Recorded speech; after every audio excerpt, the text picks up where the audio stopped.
मालेगाव अत्याचार हत्या प्रकरणी आज विधानसभेत होणार विशेष चर्चा। अधिवेशनाच्या पहिल्याच दिवशी पीडितेच्या कुटुंबियांनी घेतलेली मुख्यमंत्र्यांची भेट।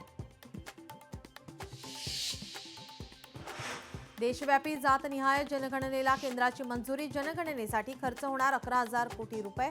केंद्रीय मंत्रिमंडळाच्या बैठकीत विविध निर्णयांना मंजुरी। अहिल्यानगरच्या बोल्हे गावात महिलेची हत्या। घरात घुसून महिलेची धारदार शस्त्राने निर्घुण हत्या। बालाजीनगर परिसरात रात्री 9 दरम्यान महिलेची हत्या।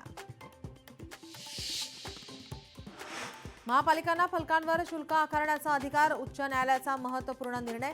शुल्क आकारणी विरोधातील याचिका न्यायालयाने फेटाळल्या।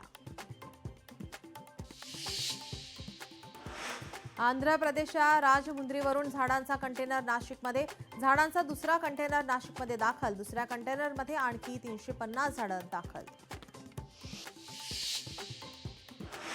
उपमुख्यमंत्री एकनाथ शिंदेंनी घेतली आमदारांची बैठक। रात्री उशिरापर्यंत चालली खलबत। शिवसेनेच्या सर्व आमदारांशी 1 to 1 केला संवाद।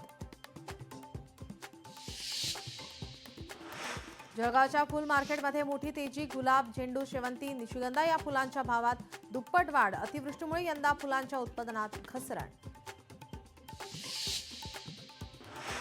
जळगाव जिल्ह्यातील थंडीचा पारा घसरला। 6 अंशापर्यंत पारा खाली येण्याची शक्यता असल्याचा हवामान खात्याचा अंदाज।